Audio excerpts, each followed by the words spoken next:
Hello sa inyong lahat at welcome sa panibagong episode ng aming podcast. Ako si John Bensi. At ako naman si JB at masaya kaming makasama kayo ngayon. Sa episode na ito, pag-uusapan natin ang isa sa pinakamagandang akda sa panitikang Pilipino or ang El Filibusterismo ng ating pambansang bayani na si Jose Rizal. Natapos mo man basahin ang nobela o sinubukan mo pa ring intindihin ang mas malalim nitong kahulugan, huwag kang mag-alala. Ngayon, papaliwanag natin ito sa simple at interesting na paraan. Tama. Pag-uusapan natin ngayon pag-uusapan natin ang kwento ngayon kagaya ng mga mahalagang karakter, pangunahing mensahe at bakit relevant pa rin ang nobelang ito kahit mahigit 100 taon na ang nakalipas mula nung mai-publish ito. Sasagutin din natin ang ilang interesting na tanong. Ano ba talaga ang gustong sabihin ni Rizal sa mga Pilipino? Bakit niya sinulat ang nobelang ito? Paano ito konektado sa buhay natin bilang mga estudyante ngayon? At kung buhay si Rizal at gumagamit siya ng TikTok, Facebook o X, anong klaseng content kaya ang ipopost niya? Nakakatawang tanong 'yon. Siguradong pag-uusapan natin 'yan mamaya. Pero bago 'yon, bumalik muna tayo sa simula. Ang El Filibusterismo na kilala rin sa English bilang The Reign of Greed o ang paghahari ng kasakiman ay ang sequel ng Noli Me Tangere. Inilatha ito ni Rizal noong 1891 habang nasa Europe siya. Hindi tulad ng Noli Me Tangere na mayroong pag-asang kayang baguhin ang lipunan sa pamamagitan ng mapapayapang reforma. Mas madilim na ang pinapakitang sitwasyon sa El Filibusterismo. Makikita rito ang lumalaking pagkadismaya ni Rizal sa pamahalaang kolonyal ng Spain at sa mga pag-aabusadong naranasan ng mga Pilipino. Tama. Interesting din ang mismong title. Noong panahon ng mga Espanyol, ang salitang filibusterismo ay hindi nangangahulugang pirata gaya ng karaniwang paggamit dito ngayon. Ang tawag na ito ay binibigay sa isang tao na inaakusahan na rebelde o gustong pabagsakin ang gobyerno. Ang maraming Pilipino humihingi lang naman ng reforma at pantay na karapatan. Ang hindi makatarungang tinawag ng mga filibustero. Exactly. Sinadya ni Rizal na gamitin ang salitang iyon. Gusto niyang pag-isipan ng mga mambabasa kung bakit ang mga taong humihingi ng hustisya ay tinrato bilang mga kalaban, sa halip ng mga mamamayan na may valid na hinaing. Simulan natin sa pangunahing karakter. Kung nabasa ninyo ang Noli Me Tangere, siguradong naalala niyo dito si Crisostomo Ibarra. Idealistic siya. Naniniwala siyang kayang mapabuti ng edukasyon ang lipunan at pangarap niyang makatulong sa mga Pilipino sa pamamagitan ng mapayapang reforma. Pero sa El Filibusterismo, hindi agad si Ibarra ang makikilala natin. Sa halip, makikilala natin ang isang misteryoso at mayamang alahero na nagngangalang Simon. Noong una, walang naghinalang si Simon ay si Ibarra pala, na gumagamit ng bagong pagkakakilanlan. Lubos, siyang binago ng ilang taong paghihirap, pagtaksil, at kawalan ng hustisya. Wala na ang dating binatang puso ng pag-asa. Sa halip, lihim na nagpaplano si Simon na sirain ang tiwaling sistemang sumira sa buhay niya. Sa halip, magtayo ng mga paaralan, naniwala na siya na ngayon na revolusyon lamang ang paraan para makamit ang kalayaan. Yan ang isa sa pinakamalaking pagkakaiba ng dalawang nobela. Sa Noli Me Tangere, naniniwala si Ibarra na kayang lutasin ang kaalaman, problema. Sa El Filibusterismo naman, naniniwala si Simon na buwang karahasan na lang ang tanging sagot. Dahil sa pagbabagong ito, napaisip tayo sa isang mahalagang tanong. Posible bang maging panganib ang isang kabuting tao kapag sobra-sobra na? O kapag sobra-sobra na ang kawalang katarungang naranasan niya? Ngayon naman, kilalanin natin ang ilan sa mahalagang karakter na ginamit ni Rizal para maipahayag ang kanyang mensahe. Una, syempre si Simon. Hindi lang basta kontrabida o bayani si Simon. Isa siyang komplikadong karakter. Kinakatawan niya kung ano ang maaaring mangyari kapag ang pag-asa ay napalitan ng galit. Sa buong nobela, minamanipula niya ang mga makapangyarihang opisyal habang lihim na naghahanda ng isang revolusyon. Dahil sa kanyang mga ginagawa, mapapaisip ang mga mambabasa sa isa pang mahirap na tanong. Katanggap-tanggap ba ang pagiganti kung kalayaan naman ang iyong paglalaban? Isa pang mahalagang karakter si Basilio. Marami ang nakakaalala sa kanya bilang batang lalaki mula sa No Limit Tangere. Sa nobelang ito, isa na siyang masipag na medical student. Kahit mahirap siya, pinagpatuloy ni Basilio ang pag-aaral dahil naniniwala siyang edukasyon pa rin ang susi para magkaroon siya ng magandang kinabukasan. Responsable siya, determinado at focused sa pag-abot ng kanyang pangarap. Sa tingin ko, si Basilio ang isa sa mga karakter na madaling makaugnayan ng mga estudyante ngayon. Isipin mong kailangan pagsabay-sabayin ang pag-aaral, problemang pinansyal, responsibilidad sa pamilya, at mga personal na problema. Habang sinusubukan mo pa rin makapagtapos. Yan ang sitwasyon ni Basilio. Pinaalala niya sa atin na madalas kailangan talaga ng tiyaga para magtagumpay kahit mahirap ang pinagdadaraanan. Nakakalungkot lang dahil masipag si Basilio, nakaranas pa rin siya ng kawalan ng hustisya. Ipinakita ng kwento niya na hindi dahil ginagawa mo ang tama ay siguradong magiging patas pa rin ang pagtrato sa iyo. Sunod naman si Sagani. Matalino siya, passionate, at mahal na mahal niya ang kanyang bayan. Hindi tulad ni Simon, naniniwala si Sagani na dapat mangyari ang pagbabago sa mapayapang paraan. Isa rin siya sa mga student leader na malakas na sumuporta sa reforma ng edukasyon. Pangarap niya magkaroon ng mas magandang oportunidad ng mga sumusunod na henerasyon kumpara sa mga oportunidad noong panahon ng mga Espanyol. Isa sa mga dahilan kung bakit hinahangaan ko si Isagani ay dahil siya ay nawawalan ng paniniwala na kayang gumawa ng positibong pagbabago ng ang mga kabataan. Kahit pinanghihinaan siya ng loob, kahit pinanghihinaan ng loob ang iba, patuloy pa rin niyang pinaglalaban ang mga bagay na pinaniniwalaan niyang tama. Pinaalala ng kanya tapang na ang pagiging makabayan ay hindi lang tungkol sa pagwawagayway ng bandila ng Pilipinas. Tungkol din ito sa pagmamalasakit at paggawa ng paraan para mapabuti ang iyong bansa. Isa pang malungkot na karakter si Cabezang Tales. Nagsimula siya bilang isang masipag na magsasakang gusto lang mabigyan ng magandang buhay ang kanyang pamilya. Pero dahil sa korupsyon at pang-aabuso, inagaw sa kanya ang lupang pinaghirapan niya. Kalaunan, dahil sa sunod-sunod na kawalang katarungang naranasan niya, napilitan siyang maging isang tulisan. Masakit ang kwento niya dahil ipinapakita nito kung paano nababago ng pag-aapi ang mga ordinaryong tao. Hindi naman ipinanganak na marasi Cabezang Tales. Naging desperado siya dahil paulit-ulit siyang pinagkaitan ng hustisya. Ginamit ni Rizal ang karakter niya para ipakita na binabaliwala ng gobyerno ang paghihirap ng mga tao. Patuloy na lumalaki ang kanilang galit at pagkadismaya. Siyempre, nandiyan si Padre Camora. Kinakatawan niya ang mga abusadong miyembro ng simbahan na ginagamit ang kanilang kapangyarihan para sa sariling interes. Mahalagang tandaan na hindi ang relihiyon mismo ang pinunan ni Rizal.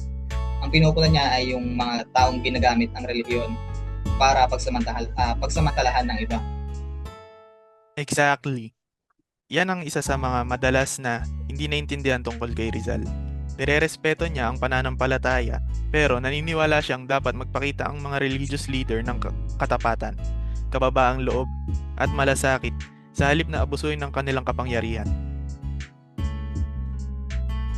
Ngayon, sagutin natin ang unang nating dead question.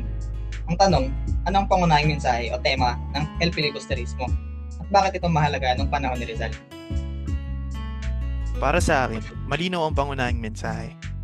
Ang isang lipunang puno ng korupsyon, kawalan ng hustisya at pang-aabuso sa kapangyarihan at hindi pantay na pagtrato ay hindi magkakaroon ng pangmatagalang kapayapaan. Sa buong nobela, makikita nating naghihirap ang mga ordinaryong Pilipino dahil ginagamit sa maling paraan ng mga nasa otoridad ang kanilang posisyon. Lalong yumayaman ang mayayaman, lalong naghihirap ang mahihirap.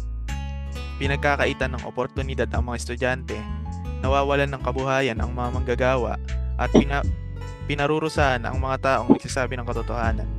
Hindi lamang katang-isip ang mga pangyayaring ito. Pinapakita ng mga ito ang mga naranasan ng maraming Pilipino sa ilalim ng pamamahala ng Spain. Gusto ni Rizal na makita ng mga mambabasa ang mga problemang ito at maintindihan ang kailangan ng lipunan ng totoong pagbabago. Pero may isang mahalagang bagay tayong dapat maintindihan. Iniisip ng ilang tao na hinihikayat ni Rizal ang karahasan. Pero mas komplikado ang mensahe niya kaysa doon. Sa pamamagitan ni Simon, ipinakita ni Rizal kung ano ang maaaring mangyari kapag sobrang tagal ng nagpapatuloy ang kawalan ng hustisya. Nawalan ng pag-asa ang mga tao, nagalit sila, at minsan pumipili sila ng mga mapanganib na paraan. Tama. Sa halip na hikayatin ng paghihiganti, binabalaan tayo ni Rizal tungkol sa mga posibleng epekto nito. Pinapaalala niya na kapag patuloy na binaliwala ng mga pinuno ang pangangailangan ng mga tao, halos hindi na maiiwasan ang gulo. Kasabay nito, hinikayat din niya ang mga Pilipino na ihanda ang kanilang sarili sa pamamagitan ng edukasyon, integridad at pagiging responsabling mamamayan. Kaya relevant pa rin ang nobelang ito hanggang ngayon. Hindi lang tungkol sa history ng mga aral nito. Tungkol ito sa leadership, tungkol ito sa justice, tungkol ito sa accountability, at tungkol ito sa responsibilidad ng bawat mamamayan na tumulong sa pagbuo ng mas maayos na bansa. Marami na tayong napag-usapan sa unang segment mula sa background ng filibusterismo hanggang sa pangunahing karakter at mensahe nito. Sa susunod na bahagi ng ating podcast, pag-uusapan natin ang ilan sa pinakamahalagang eksena at linya sa nobela, kung ano ang sinisimbolo ng mga ito at kung bakit relevant pa rin ito hanggang ngayon. Natutuhan natin na ang El Filibusterismo ay higit pa sa isang historical novel. Sa pamamagitan ng mga karakter at kwento, pinapakita ni Rizal ang epekto ng kawalan ng hustisya, korupsyon at pang-aabuso sa kapangyarihan. Higit sa lahat, hinamon niya ang mga Pilipino na pag-iisipan kung anong klaseng lipunan ang gusto nilang buuin. Exactly. Pero, hindi lang sa mga karakter ipinakita ni Rizal ang mga ideyang ito. Gumagamit din siya ng malakas na eksena at usapan para mas maging malinaw ang kanyang mensahe. Ang ilan sa mga tagpong ito ay naging pinakatumatatak na bahagi ng panitikang Pilipino dahil pinapakita nito ang mga totoong kalagayan ng lipunan noong panahon ng mga Espanyol. Kaya ituloy natin ang discussion at tignan ng ilan sa pinakamahalagang eksena sa nobela. Kung ano ang mga sinisimbolo ng mga ito at kung bakit relevant pa rin ito hanggang ngayon. Ngayon, napag-usapan na natin ang mga pangunahing karakter at mensahe ng El Filibusterismo. Mas tingnan naman natin ng mabuti ang ilan sa pinakamahalagang eksena sa nobela. Hindi lang basta memorable na mga pangyayari ang mga eksenang ito. Tinulungan din tayo ng mga ito na maintindihan kung ano ang gusto ipakita ni Jose Rizal tungkol sa lipunan ng panahon niya. Tama. Ang bawat mahalagang pangyayari sa nobela ay may mas malalim pang kahulugan. Hindi lang basta nagkukwento si Rizal. Ginagamit niya ang fiksyon para ilantad ang mga totoong problemang panlipunan na naranasan ng mga Pilipino noong panahon ng mga Espanyol. Simulan natin sa unang chapter na nangyari sa Paportapo. Sa unang tingin, parang ordinaryong biyahe lang ito sa Ilog Pasig. Pero maingat na ginawa ni Rizal ang eksenang ito para katawanin ang lipunan ng Pilipinas. Simbolik ang mismong barko. Ang tabo ay isang maliit na pansalok na karaniwang ginagamit sa bahay ng mga Pilipino Naniniwala ang maraming literary scholar na ginamit ni Rizal ang pangalang ito para ipakitang mabagal ang takbo ng bansa at paulit-ulit lang nitong nararanasan ang parehong problema sa halip na umunlad. Mahalaga rin kung saan nakapwesto ang mga pasahero, ang mayayamang Espanyol, praile at opisyal ng gobyerno ay nasa ibabaw ng barko, habang ang mga ordinaryong Pilipino ay nasa ibaba. Malinaw nitong ipinapakita ang hindi pantay na kalagayan ng lipunan noong panahon ng kolonyalismo. Komportable at maraming pribilehiyo ang mga makapangyarihan, habang nakakaranas naman ng kahirapan at diskriminasyon ang karamihan. Isa sa mga pinaka-interesting na bahagi ng chapter na to ay yung usapan tungkol sa pagpapaganda o pag-ayos ng ilog Pasig. Iba't ibang solusyon ang iminungkahi ng mga opisyal. Pero marami sa mga ideya nila ay hindi practical o para lang sa sarili nilang interes. Sa halip na sa seryosong pag-usapan kung paano solusyonan ang problema, mas focus sila sa pagpapakitang matalino sila o sa pagprotekta ng sarili nilang interes. Ginamit ni Rizal ang usapang ito para unahin ng mga pinunong mas maraming oras ang ginugol sa pagsasalita kaysa sa aktual na paglutas sa mga problema ng ordinaryong tao. Sa tingin ko, relevant pa rin ang eksenang ito ngayon dahil pinaalala nito hindi lang tungkol sa magagandang speech ang leadership. Tungkol ito sa pakikinig sa mga problema ng tao at paghahanap ng praktikal na solusyon. Isa pang pinakamahalagang bahagi ng nobela ang tungkol sa grupo ng mga Pilipinong estudyante na gustong magtatag ng Academy of Spanish Language. Sa unang tingin, parang hindi naman controversial ang proposal nila. Humihingi lang sila ng mas magandang oportunidad sa edukasyon. Pero nung panahon ni Rizal, malapit ang koneksyon ng edukasyon sa kapangyarihan. Exactly. Naniniwala ang mga estudyante na kapag natuto silang magsalita ng Spanish, mas madali sila makikipag-usap sa gobyerno at magkakaroon sila ng pantay na oportunidad.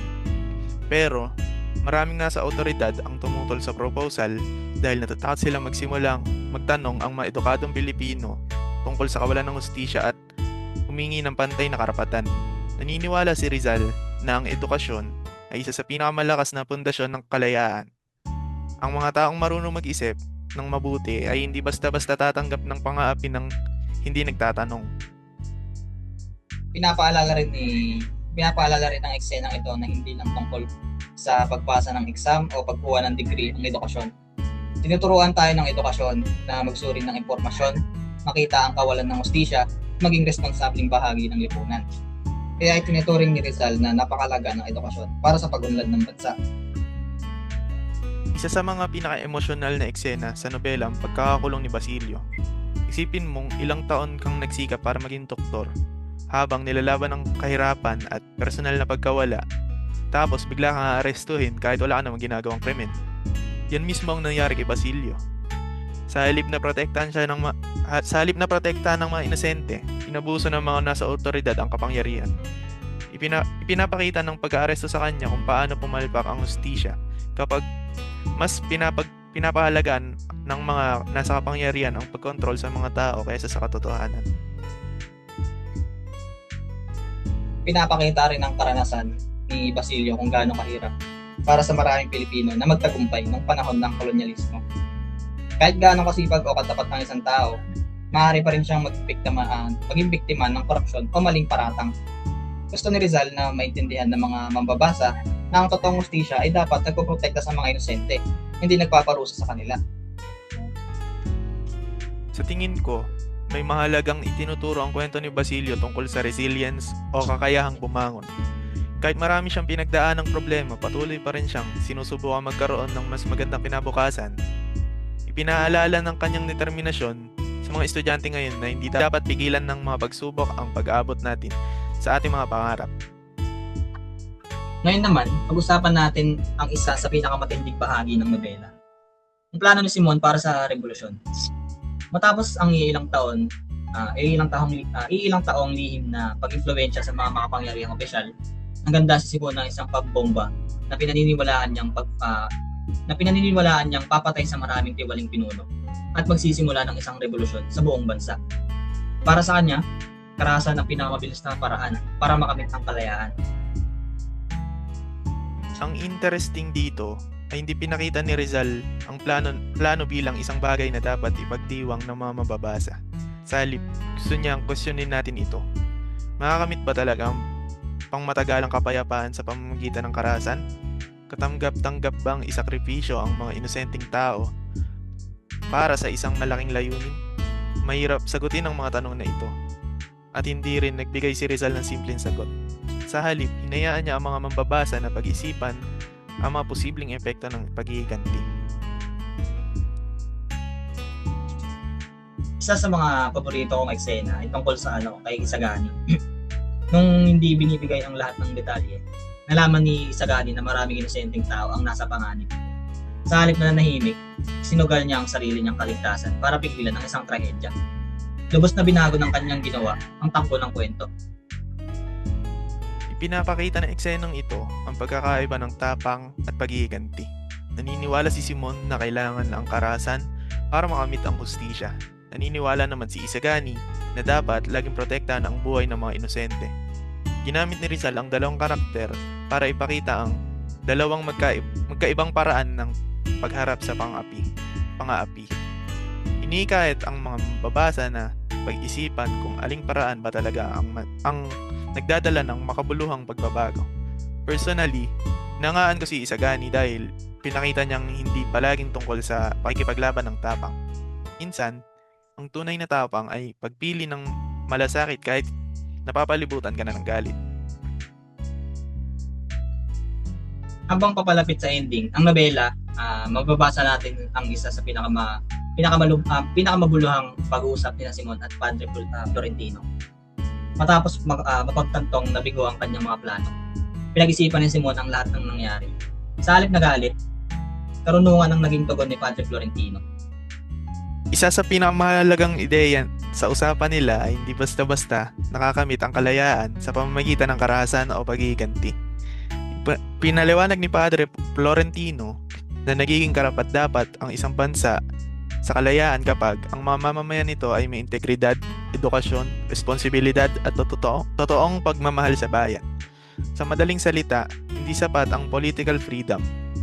Kailangan din ng bansa ng mga mamamayang handang gamitin ng tama ang kanilang kalayaan.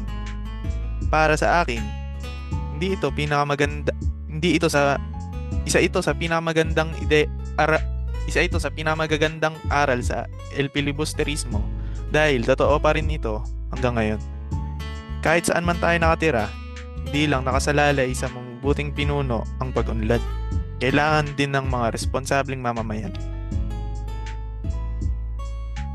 Kapag pinagsama-sama natin yung mga eksenang ito, makikita natin hindi lang basta pinupuna ni Rizal ang pamamahala ng mga Espanyol. Hinihikayat niya na ang mga mambabasa na pag-isipan ang mga malalaking tanong tungkol sa hustisya, leadership at edukasyon at moralidad. Exactly. Hinihikayat tayo ng bawat mahalagang eksena sa El Filibusterismo na mag-iisip ng mas malalim kaysa sa mismong kwento. Anong klaseng mga pinuno ang gusto natin? Paano dapat gamitin ang kapangyarihan? Anong mga responsibilidad ang kasama ng pagkakaroon ng edukasyon? Paano dapat kumilos ang mga tao kapag nakakita sila ng kawalan ng hustisya? Relevant pa rin ang mga tanong na ito. Makalipas ang mahigit 100 taon dahil ang bawat henerasyon ay patuloy na humaharap sa mga katulad na problema. Kahit iba na ang anyo ng mga ito. At dadalhin tayo niyan sa susunod nating discussion. Napag-usapan natin kung anong gustong ipahayag ni Rizal gamit ng mga karakter at mahalagang eksena sa nobela. Pero paano konektado ang mga aral na yun sa buhay natin ngayon? Yan ang pag-uusapan natin sa susunod na bahagi habang inaalam natin kung paano konektado ang El Filibusterismo sa mga karanasan ng Generation Z. Ang mga karaniwang maling paniniwala tungkol sa nobela at kung bakit patuloy na nagbibigay ng inspirasyon ang mensahe ni Rizal sa mga kabataang Pilipino. Dito na tayo ngayon sa isa sa pinaka-interesting na bahagi ng ating discussion. Napag-usapan na natin ang kwento, mga karakter at mahalagang eksena. Pero isang tanong na madalas itanong ng mga estudyante ay bakit kailangan pa rin natin pag-aralan ang El Filibusterismo ngayon? Mahigit isang daang taon na rin, isang daang taon na rin kasi mula nung isulat ito. Valid naman ang tanong na yan. Sa unang tingin, parang tungkol lang sa pananakop ng Spain ang El Filibusterismo. Pero kapag tinignan natin ang higit pa sa historical setting nito, makikita natin marami sa mga problema itinalakay ni Rizal ang nangyayari pa rin ngayon. Kahit iba na mga anyo nito. Hindi lang tungkol sa nakaraan ng nobela, tungkol din ito sa ugaling ng tao, leadership, hustisya at responsibilidad. Mga topic yan na hindi naluluma. Sagutin natin ang susunod nating guide question. Ang tanong, paano konektado ang aktang ito sa mga taong problema at karanasan paano konektado ang aktang ito sa mga totoong problema at karanasan ng Gen Z ngayon? Sa tingin ko, isa sa pinakamalaking koneksyon ay ang edukasyon. Sa nobela, ipinaglalaban ng mga Pilipinong estudyante na mas magandang oportunidad sa edukasyon dahil naniniwala silang kayang mapabuti ng kaalaman ang kanilang kinabukasan. Hanggang ngayon, isa pa rin ang edukasyon sa pinakamalalaking concern ng maraming kabataan. May mga estudyanteng nahihirapan dahil sa problemang pinansyal. Ang iba naman ay pinagsasabay ang pag-aaral at part-time job. Marami rin ang nakararanas ng academic pressure, stress, anxiety habang sinusubukan maabot ang expectations ng ibang tao. Kahit iba na ang mga problema natin kumpara noong panahon ni Rizal, pareho pa rin ang kagustuhan nating magkaroon ng quality education. Isa pa rin ang edukasyon sa pinamalakas na paraan para mapabuti ang ating buhay at makatulong sa ating komunidad. Isa pang koneksyon ay ang usapin tungkol sa leadership at accountability. Sa buong nobela, pinuno ni Rizal ang mga pinunong umaabuso sa kapangyarihan at binabaliwala ang pangangailangan ng mga ordinaryong tao. Hanggang ngayon, madalas pa rin pag-usapan ng mga kabataan ang leadership, transparency at accountability. Dahil sa social media, mas inform ng mga estudyante tungkol sa mga national issues. Nagtatanong sila, nakikilahok sa discussions, at hinihikayat ang ibang tao na maging aware sa mga nangyayari sa lipunan. Exactly. Ang pagiging socially aware ay hindi nangangahulugang kailangan mong sumang-ayon sa lahat ng mga tao online. Ang ibig sabihin nito ay marunong ka lang mag-check ng impormasyon, makinig na maayos sa mga kakaibang pananaw, at mag-isip muna bago gumawa ng conclusion. Hinikayat ni Rizal ang mga tao na mag-isip para sa kanilang sarili, at iyan ang dapat ipatuloy na gawin ng bawat henerasyon, kasama na ang Gen Z. Speaking of critical thinking, malaking bahagi na ng buhay natin na social media. Mabilis nitong napapakalat ng impormasyon, pero mabilis din itong napapakalat ng maling impormasyon. Totoo yan. Sa tingin ko, ipapaalala sa atin ni Rizal na magkaiba ang pagkakaroon ng access sa impormasyon at pagkakaroon ng tamang impormasyon. Bilang mga estudyante, dapat nating i-fact check ang mga nababasa natin bago ito i-share. Kahit simpleng post lang, maaari itong maaapekto ng daan-daan o libo-libong tao. Kung paanong maingat na isinulat ni Rizal ang kanyang mga nobela para maturuan ng mga mambabasa, dapat din natin gamitin ng responsable ang ating mga online platform. Kapag ginamit ng tama, maaaring maging powerful tool ang social media para sa edukasyon, awareness at positibong pagbabago.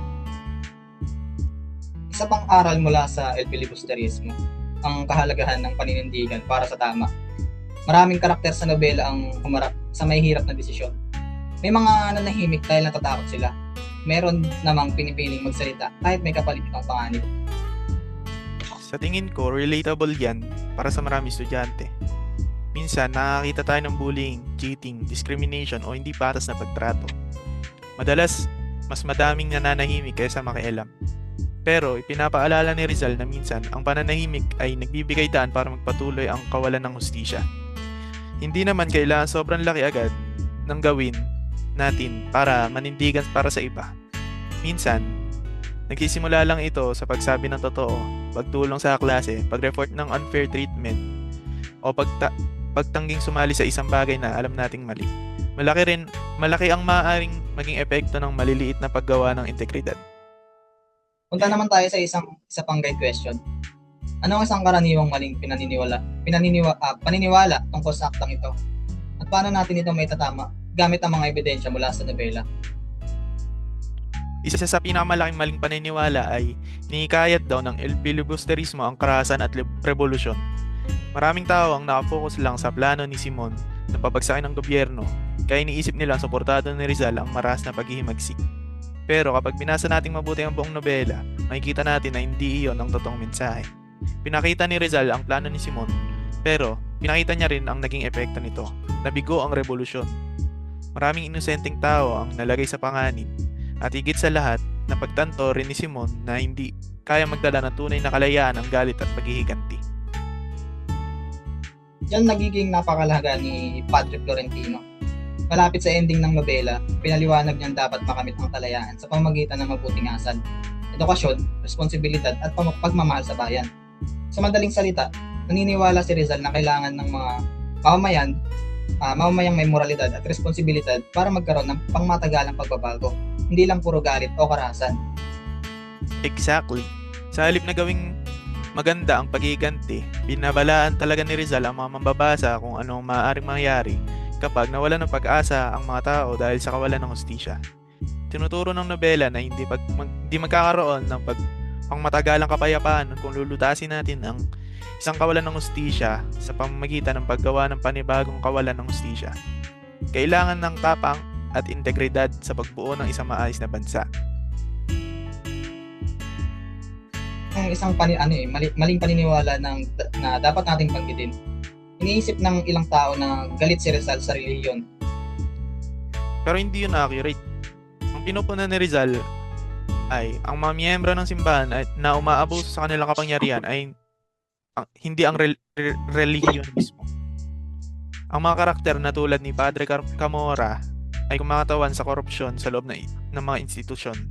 Samantala si Padre Florentino naman ay kumakatawan sa isang religious leader na matalino, maawain at may tamang prinsipyo. Sa pagsama ng dalawang karakter, pinakita ni Rizal na hindi pananampalataya ang problema. Ang problema ay maling paggamit ng kapangyarihan. Mahalaga ang pagkakaibang iyan dahil tinutulungan tayong maintindihan nito ang totoong mensahe ni Rizal. Naniniwala siya ang mga pinuno, political man o religious, ay dapat maglingkod ng may katapatan at integridad. Sa tingin ko, yan ang isa sa mga dahilan kung bakit relevant pa rin ang El Filibusterismo. Kahit nagbago ng historical setting, mahalaga pa rin na pag-isipan ng maraming tanong na ibinigay ni Rizal. Paano tayo tutugon sa kawalan ng hustisya? Paano dapat gamitin ng mga pinuno? Paano dapat gamitin ng mga pinuno ang kanilang kapangyarihan? Anong responsibilidad ang kasama ng pagkakaroon ng edukasyon? Paano makakatulong ang mga kabataan sa lipunan? Exactly. Ang pagbabasa ng El Filibusterismo ay hindi lang tungkol sa pag-memorize ng mga karakter o paghahanda sa exam. Tungkol din ito sa pag-develop ng critical thinking. Tungkol ito sa pagkatuto mula sa history para mas makagawa tayo ng tamang desisyon sa kasalukuyan. At higit sa lahat, tungkol ito sa pagkilalang may papel ang bawat henerasyon, kasama na ang henerasyon natin sa paghubog ng kinabukasan ng bansa. Dadalhin tayo nan sa huling bahagi ng ating discussion. Kung buhay si Jose Rizal ngayon, gumagamit siya ng social media, paano kaya niya ibabahagi ang mga mensahe niya sa mga kabataan? Napaka-interesting naman ang tanong na yan. Tatapusin din natin ang podcast sa pagtatalakay sa mga practical na paraan kung paano magagamit ng mga estudyante ang mga aral ng El Filibusterismo sa araw-araw nilang buhay. Nandito tayo sa huling bahagi ng ating discussion. Sa ngayon, napag-usapan na natin ang mga karakter at mahalagang eksena, pangunahing mensahe at kung paano konektado ang El Filibusterismo sa buhay natin ngayon. Ngayon, sagutin naman natin ang dalawa nating huling guide question. Ang una ay, kung buhay si Jose Rizal at gumagamit siya ng social media, paano kaya niya ipapaabot sa mga kabataan ang pangunahing mensahe ng El Filibusterismo?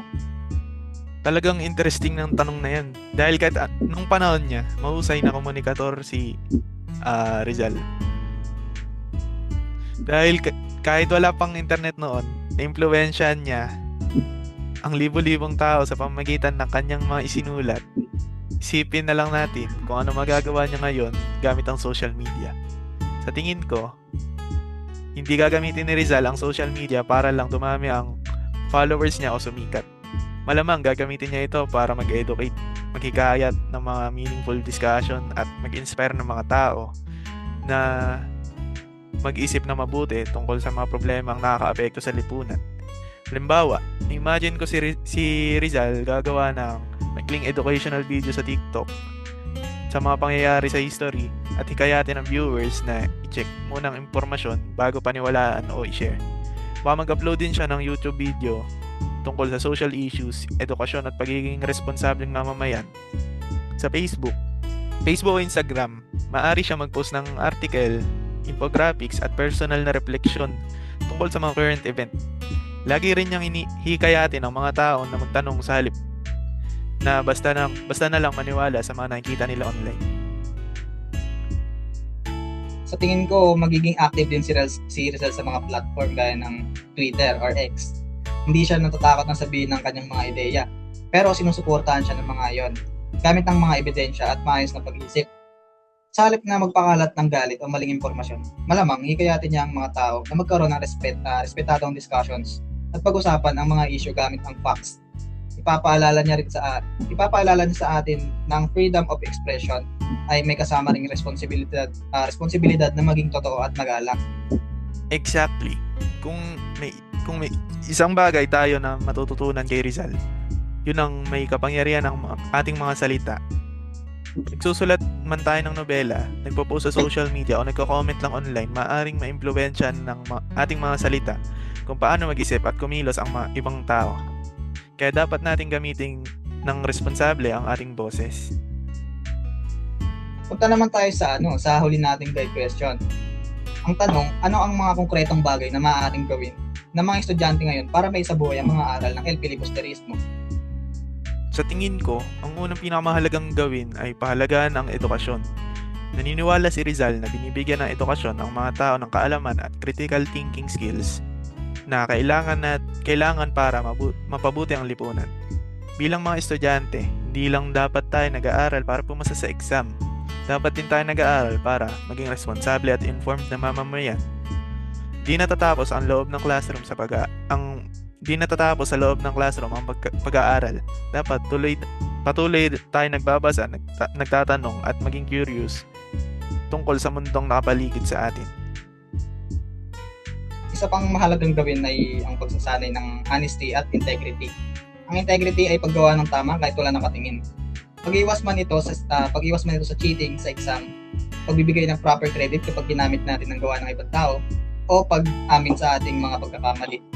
Nakakatulong ang maliliit na desisyong ito sa pagbuo ng mabuting karakter. Totoo yan. Minsan, iniisip ng mga tao na kailangan maging sikat na leader o politician para baguhin ang lipunan. Pero madalas, nagsisimula ang totoong pagbabago sa maliliit na bagay na ginagawa natin araw-araw.